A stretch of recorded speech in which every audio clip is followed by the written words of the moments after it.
Hello, everyone. My name is Neha, and welcome to Dropping Your Armor, where we listen to stories from thinkers, doers, and dreamers in the hope of unlocking our infinite human potential. Welcome to our spotlight episode on wellness in the workplace. I'll be speaking with Holly Pederzolli, who is a licensed clinical therapist and a senior consultant at SciTrain, that's A-Train's sister company in the US.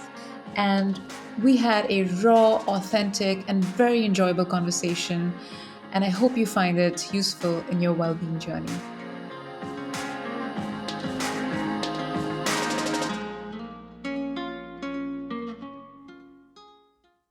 Hey, Holly, welcome to Dropping Your Armor. Thank you so much for doing this. Absolutely. I'm really excited to be here. Great. Why don't we start by hearing about you a little bit? Can you share a little bit about yourself and also why is this topic of wellness at work important to you? Absolutely. So, my name is Holly Pederzolli. I am a clinical therapist here in the US, and I also do consulting work for an organization called SciTrain, which is a company obviously affiliated with A Train, a sister company.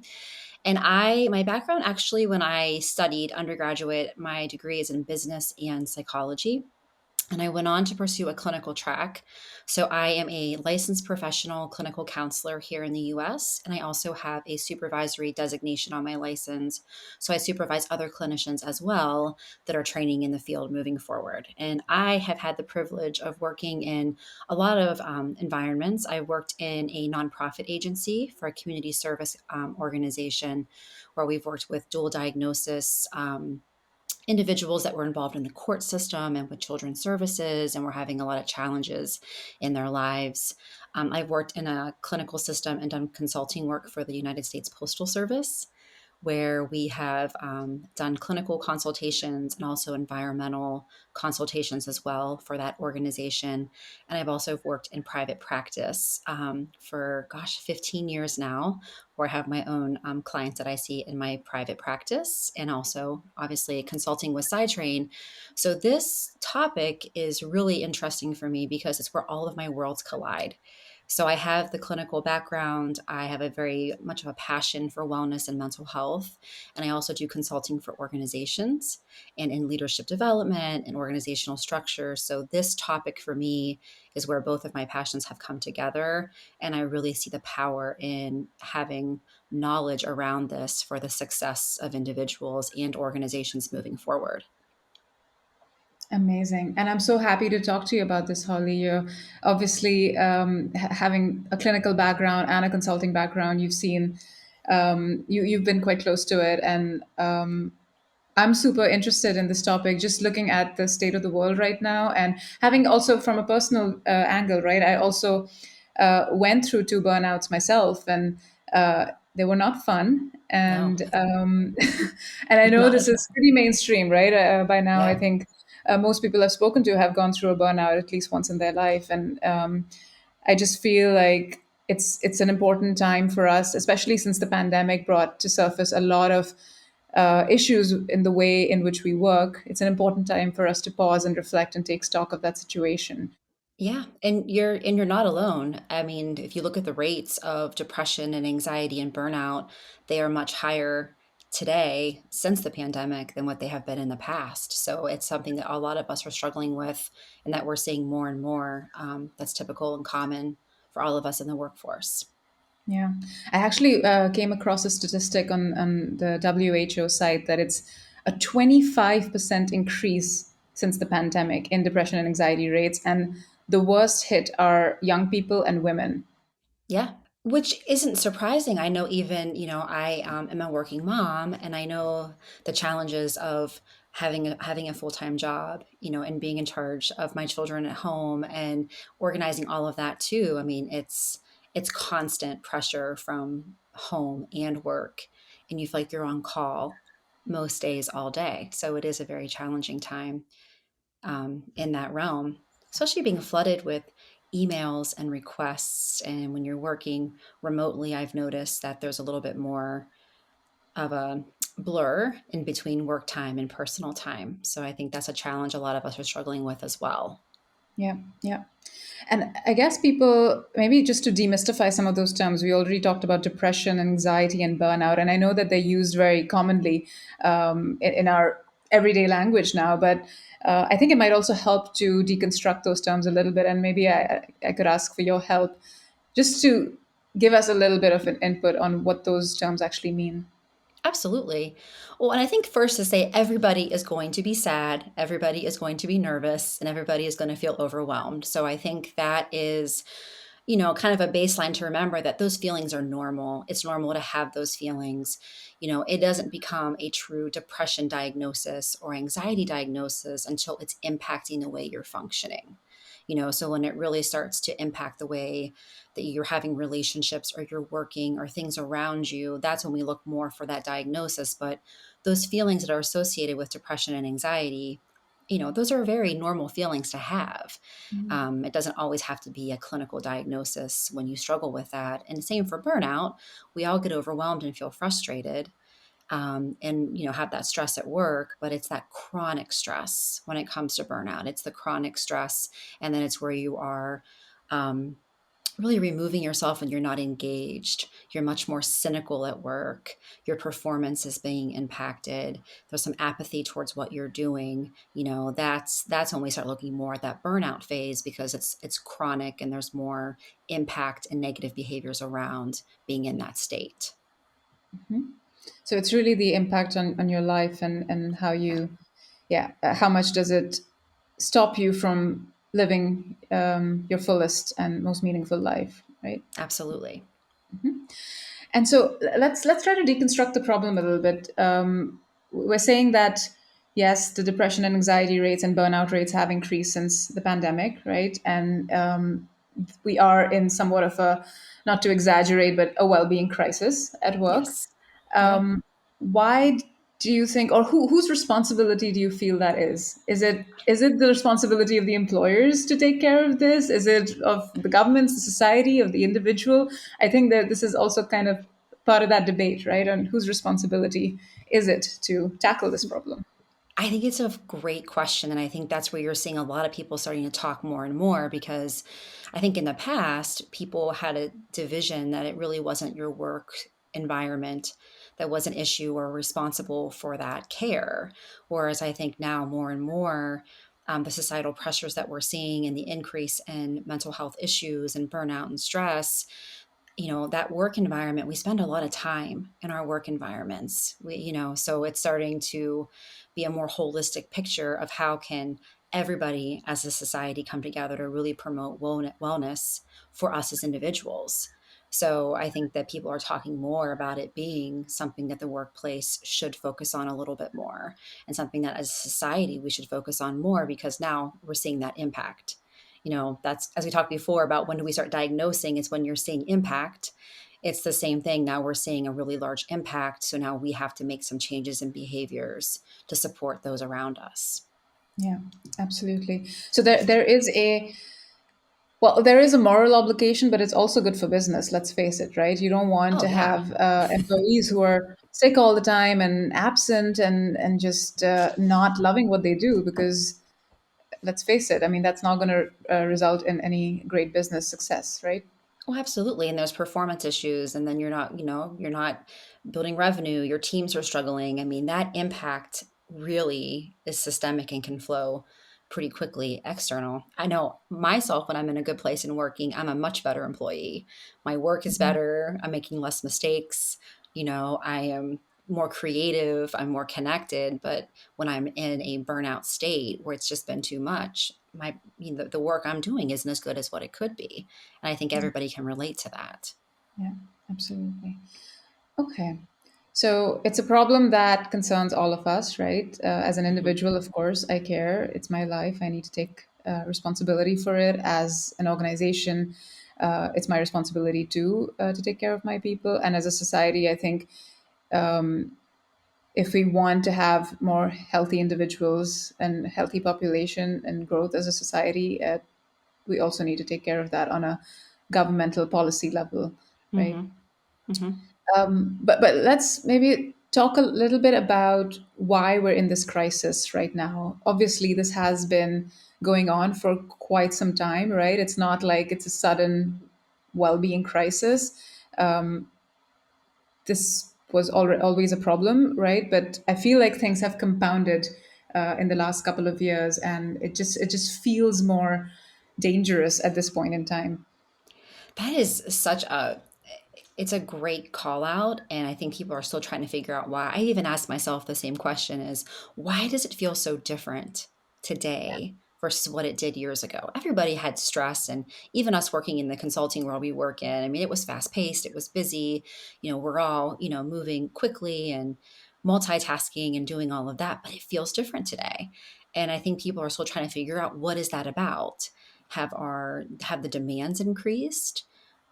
Did we all take a little bit of a break during COVID and exhaled and thought, wow, that hamster wheel we were on was was really fast. And I'm not sure I want to go back to doing that. Have we realized that we're missing connections with friends and family that are really important, that we really need to have in our lives? So some people will say that COVID had us do almost like a self check of what's important and what's not important to all of us, and have we really leaned into that, or has the pace just increased so rapidly that we're having a hard time keeping up? I think there's a lot of really smart people in the world trying to figure out what the difference is. Yeah, yeah.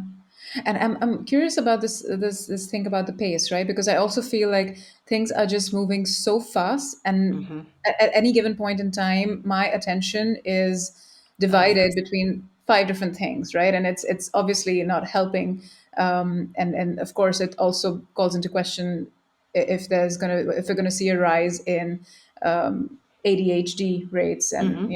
attention deficit hyperactivity disorder rates and other disorders in the space. And I don't know, what do you think? Like, do you feel that way too? That you Oh my just gosh. I'm laughing because I can give you a visual into what a typical day, you have please emails do. coming in. And I think it's something everybody can relate to, right? You have emails coming in and sometimes they're of high importance. So you have to hurry up and shift focus and maybe respond to an email or a customer or something that's happening going on. Then you have your other to-do list for the day that you're trying to get through because there's milestones and deadlines and all these things that you're trying to complete. And in the meantime, my phone is pinging. So it's, another mom asking if my child is interested in potentially signing up for a volleyball camp, or it's the school saying, can you send a snack for the end of the school, end of the school picnic that's coming? So my phone is going constantly, right? With just like personal and day-to-day stuff. And sometimes that phone's also from my boss who might need something, in a pinch. So I feel like as I'm sitting at my computer and working, I'm being pinged literally from multiple platforms, whether it's Zoom or email or texting.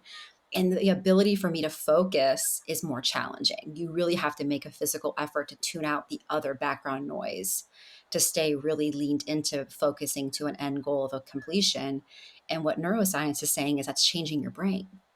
Yeah. The constant disruptions in that interaction is actually changing your brain structure and your brain chemistry.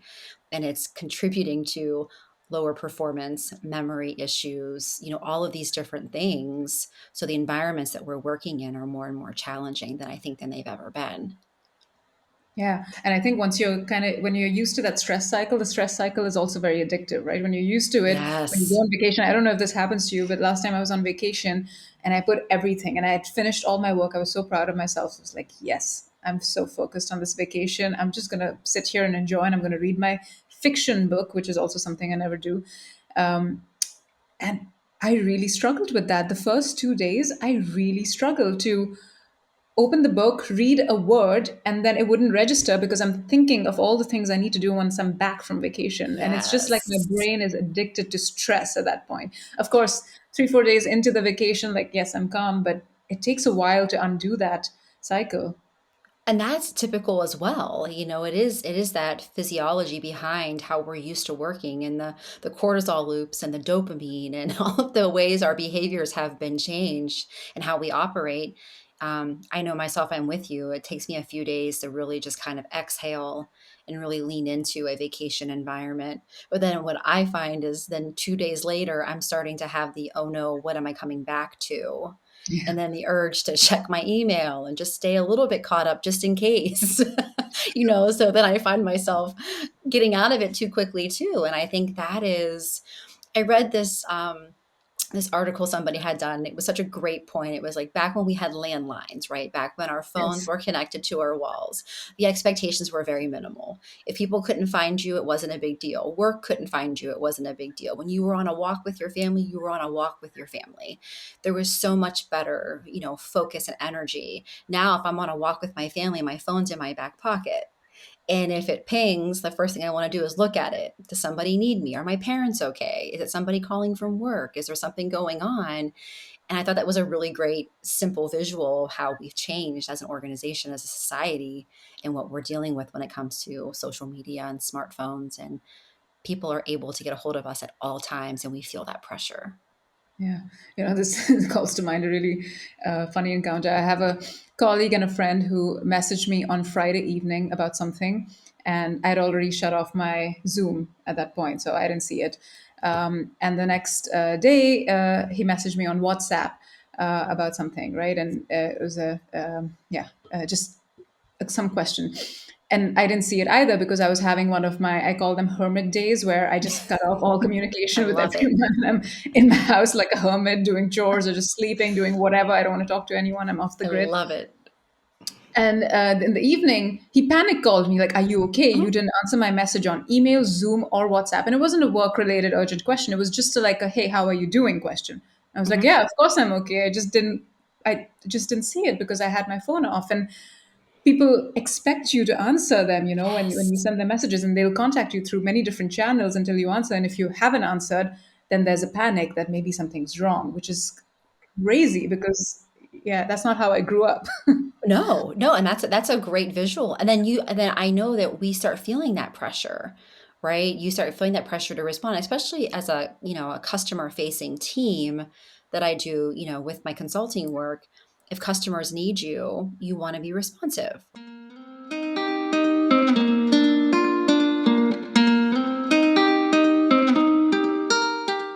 I wonder if part of that, I mean, we talked about email, like focusing on the problem in the workplace. Those dopamine hits are also experienced through all the different channels that we have. Like, I personally have email, Zoom, Teams,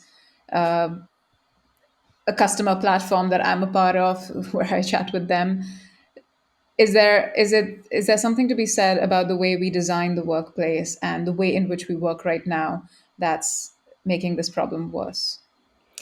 I mean, I would say yes. I think that having multiple avenues um, of communication can also be a curse, right? I mean, I think communication is good. Again, it's like technology and platforms, they're created to bring goodness in. But just like you had described that, as you're getting pinged and you're seeing all these different notifications, tell me, Neha, how do you feel inside, right? You probably start to feel more pressure. I need to respond. Your focus has shifted. What you were once focusing on, all of a sudden you saw a request come on your Zoom channel that somebody may need something else.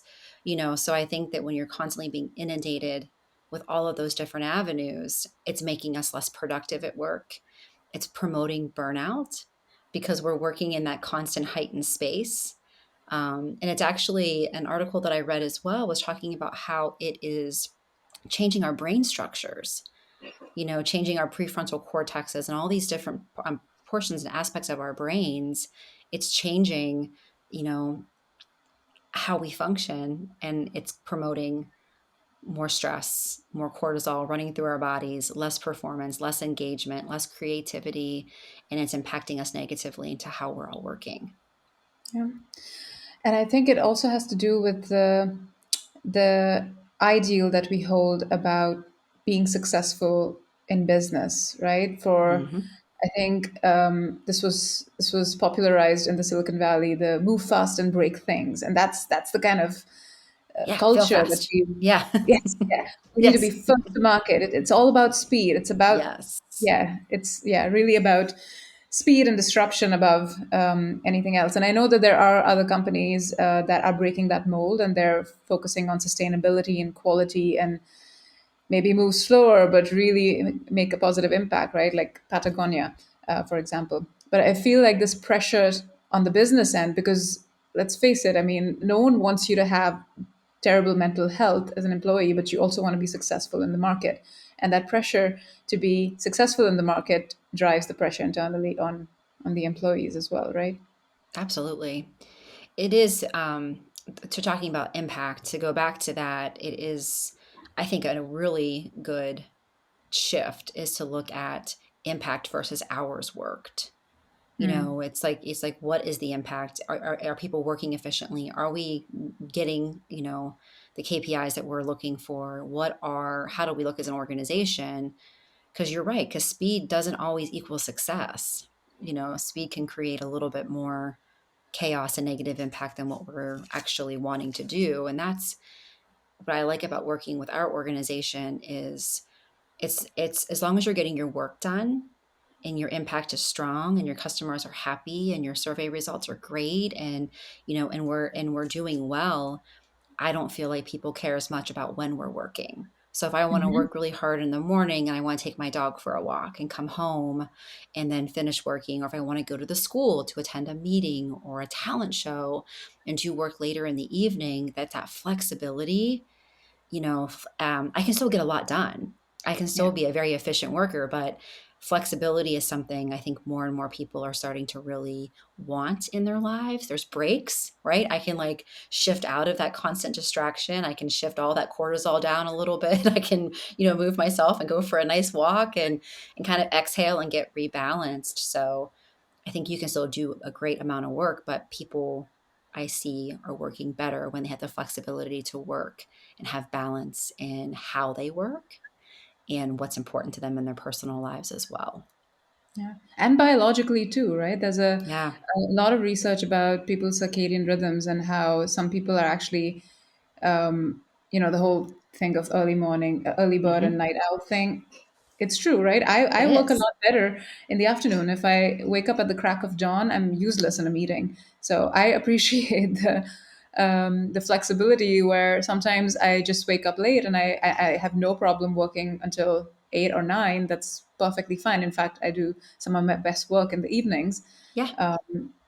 And yeah, why should I be forced to do something super early in the morning just because it's the way the world works, right? Yeah. And again, there's going to be times you have to, right? We've all been on Yes, deliveries and we've all had customer definitely. requests that are early or late. But I love that because I personally do a lot. I do really well in the mornings. And then after lunch, I have a little bit of a crash. I'm not as efficient. I'm more distracted. I'm a little more sleepy. And then honestly, after dinner, I perk up. So I like to do a little bit of work before I head to bed. It's something I actually enjoy. I get caught up. I can do things. I'm really focused. My children are in bed, which, like, so their needs have been met. So that's fascinating. There's just you and I talking about our own, how we work. They're different. Yeah, And that's okay because we're still getting things done and it still works really well. And having the flexibility to choose that at times is really, really powerful.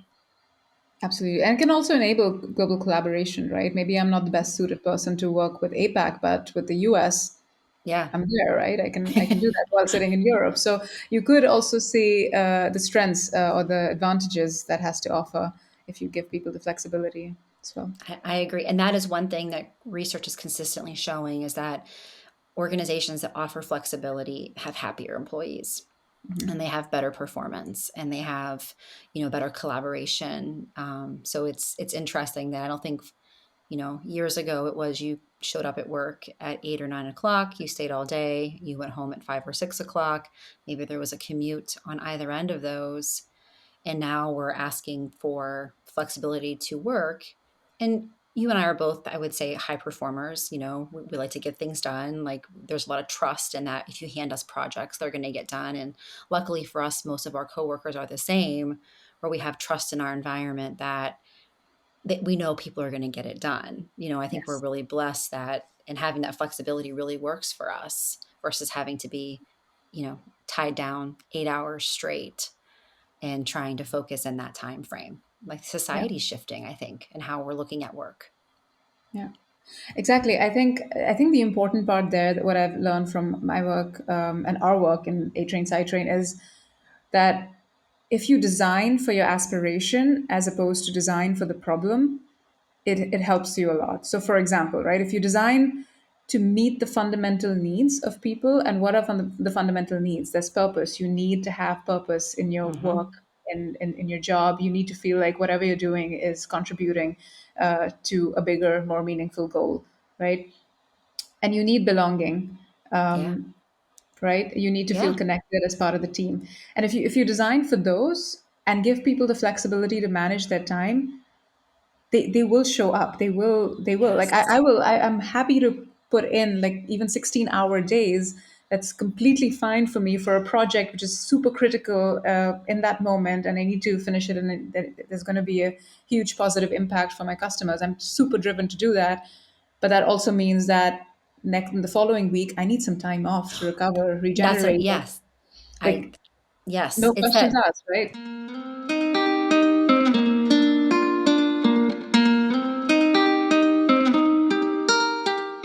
Flexibility for me is not always having that same sort of 9 to 5 and then I'm off work, and that's not a good work life balance. The business is intense at sometimes, and sometimes it's not. And I think even as human beings, there will be moments where we would want to work intensely, but we need to also take care of ourselves and get some time off. Absolutely. I mean, your bodies need that, right? I mean, our bodies physiologically need breaks and rest.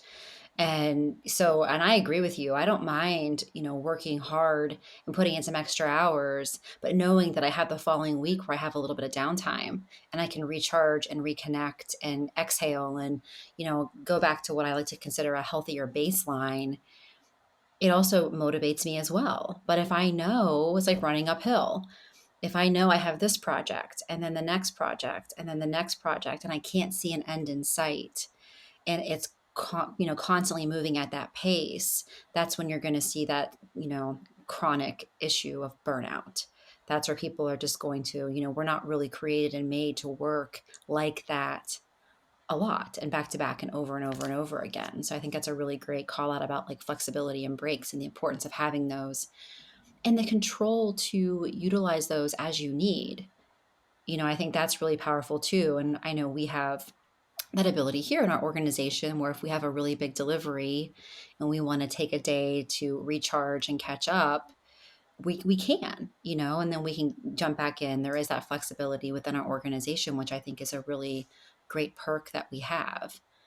But then if the projects keep coming and you don't see an end in sight, then that also creates more negative thinking. This is never going to end.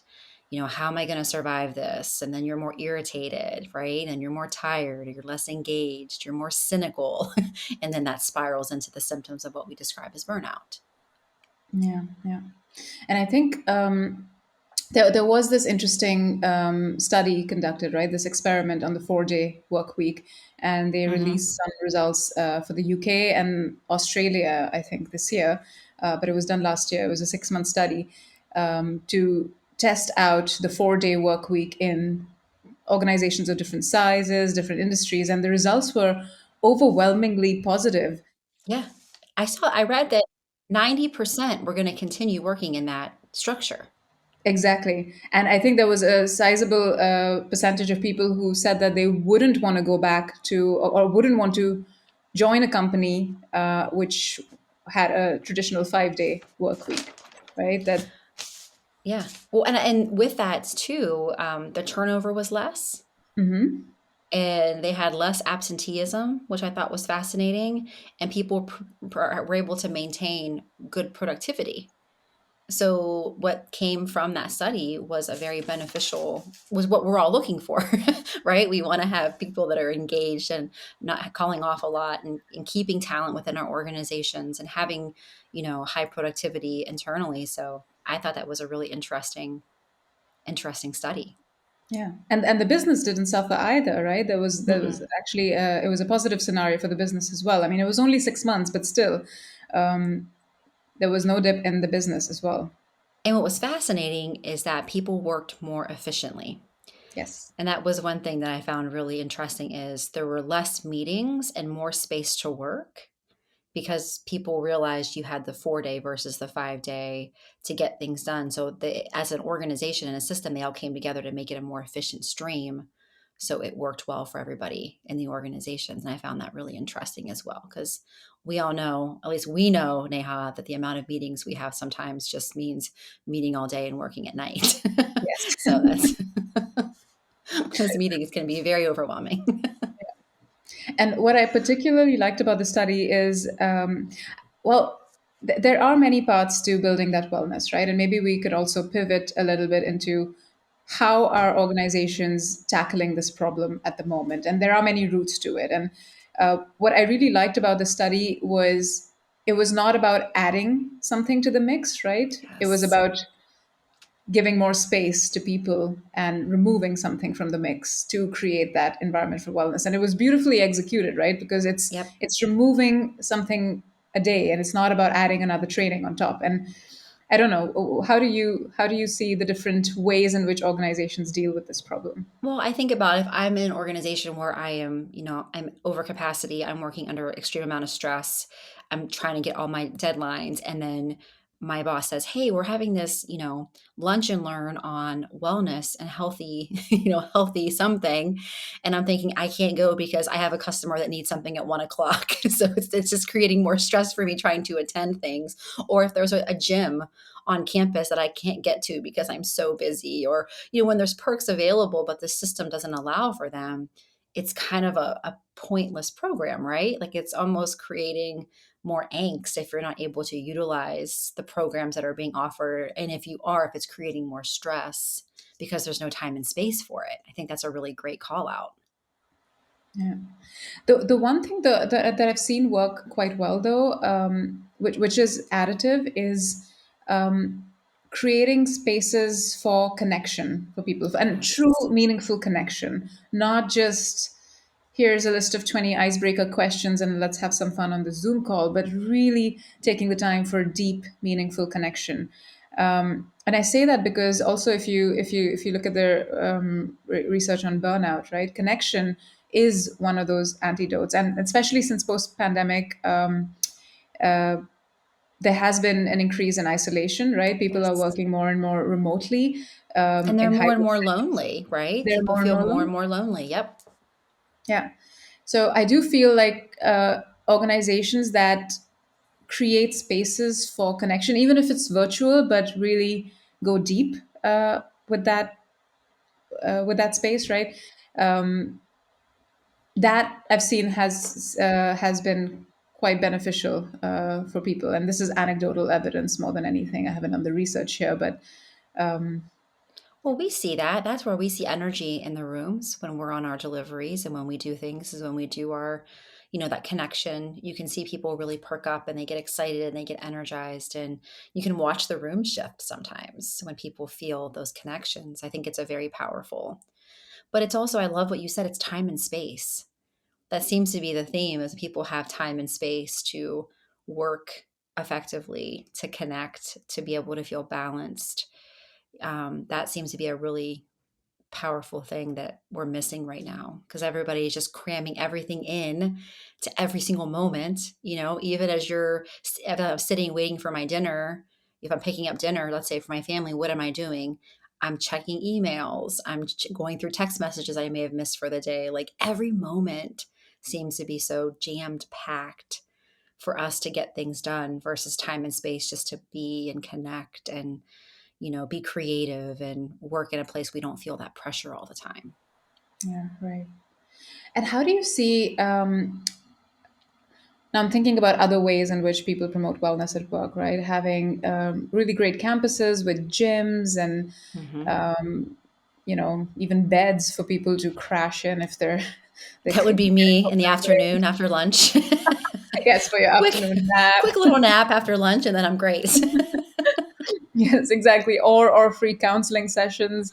I mean, Yeah, yeah. but that is actually one thing I saw.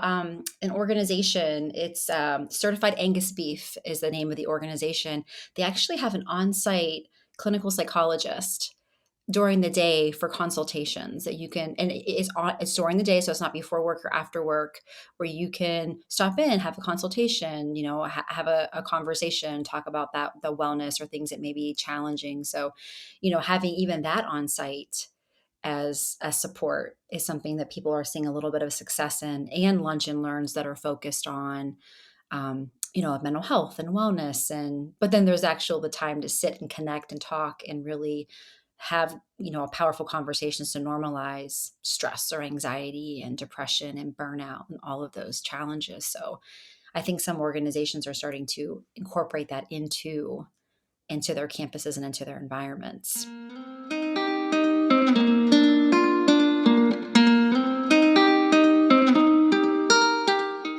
Yes, and I think it shows that there is a lot of interest, and a lot of motivation for companies to really create that safe and nice environment for their employees, right? Wherein they can actually feel well. However, I was really shocked when I was telling you earlier, I was trying to look at some statistics on the annual global spend of corporate wellness programs, and the statistics change depending on the website you look at, because the way wellness programs are defined, and there are many different kinds of programs, right? But it was very shocking for me to see that they were in the billions. When we look at Wow. the spend for 2022, it's in the billions, right? 50 to 100 billion. And when we're looking at the projection for the next 10 years, it's going into the trillions, right? And that's a lot of money that's being spent on corporate wellness programs. And that contrasted with the rate at which we're seeing depression, anxiety, burnout go up. I'm wondering how effective they've been, and what would be an alternate approach to create wellness and to support and sustain wellness from within, right? To really build cultures that create that environment for employees to thrive in, as opposed to adding more. Yeah, they're instead of just being in survival mode, Right. in your organization, you feel like you're thriving. I think that's a Yes. great. Yeah, and I think, when you look at system theories, your systems are very powerful. When you look at organizations, I think that's a great point that the healthier the culture, the healthier the organization, the better people are going to feel, the better people are going to work.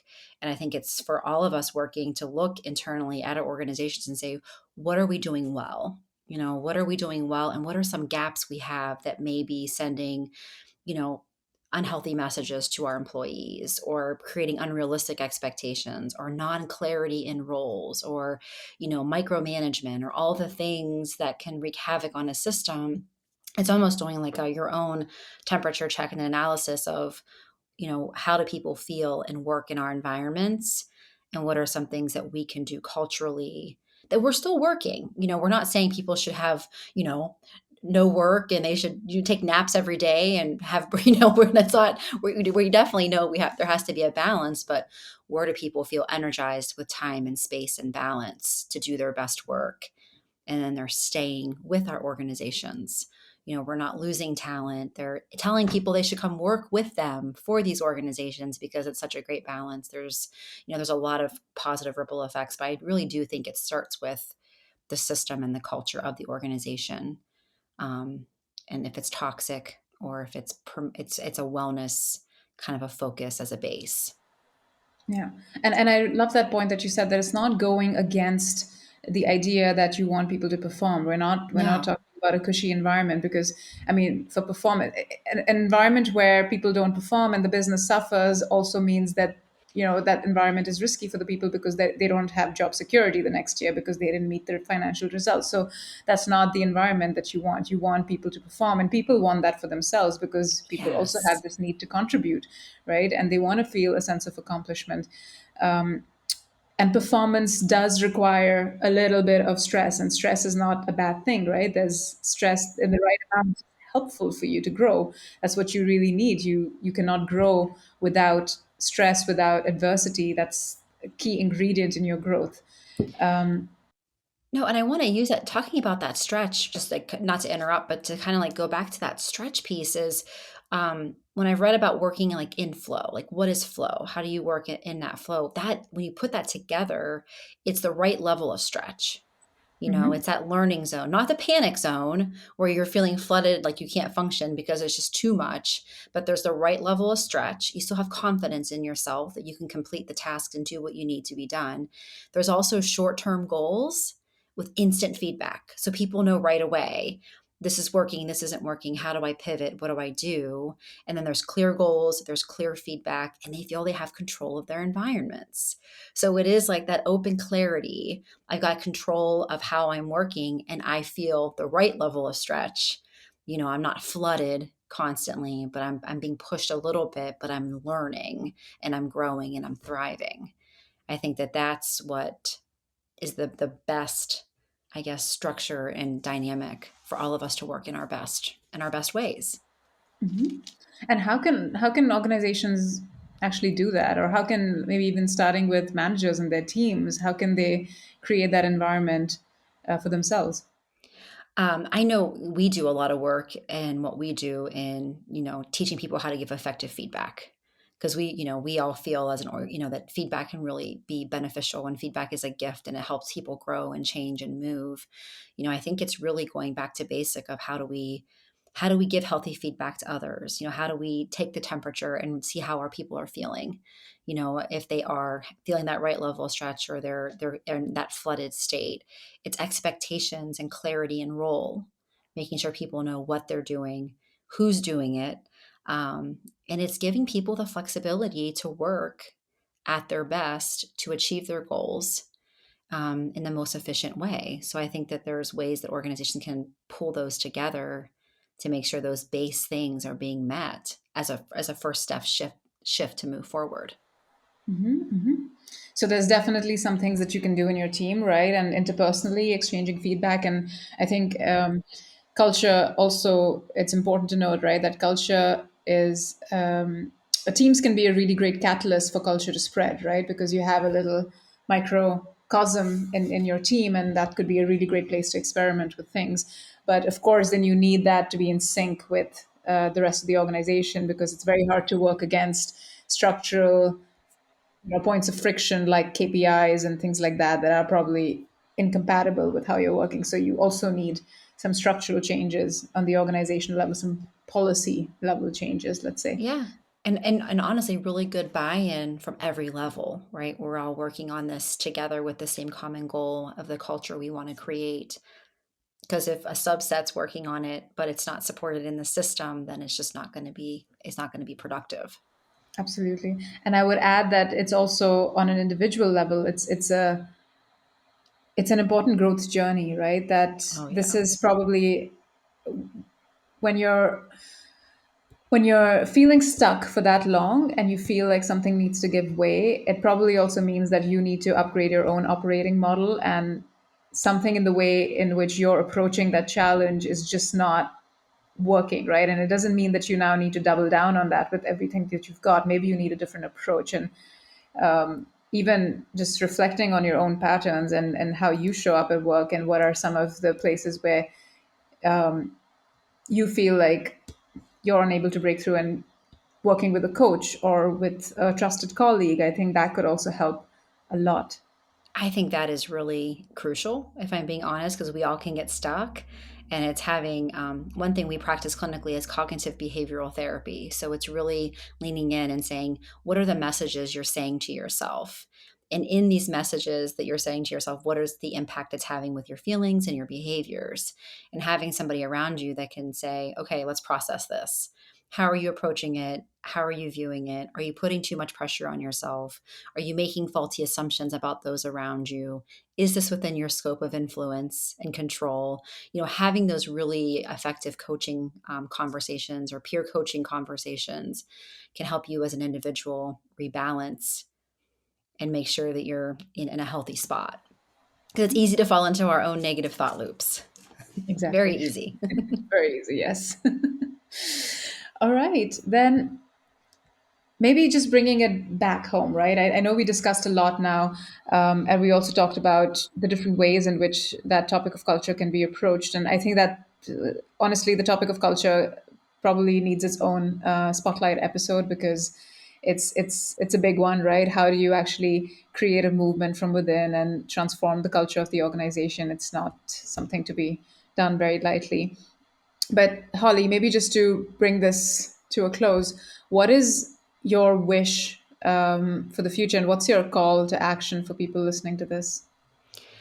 I really am hoping that as an organization and as leaders, the wellness lens is something that we're looking through. It's not just numbers and performance, but we're also looking at how do we keep our people in a healthy space and and I would love to see flexibility being offered, for those being able to work how you work your best.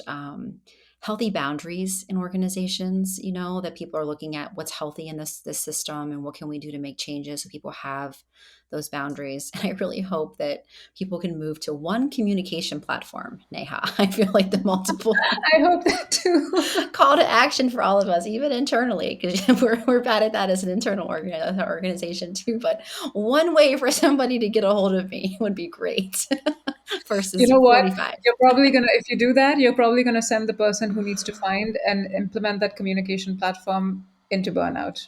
That Yes. person definitely have a really hard time. But yeah, I hear Yes. you.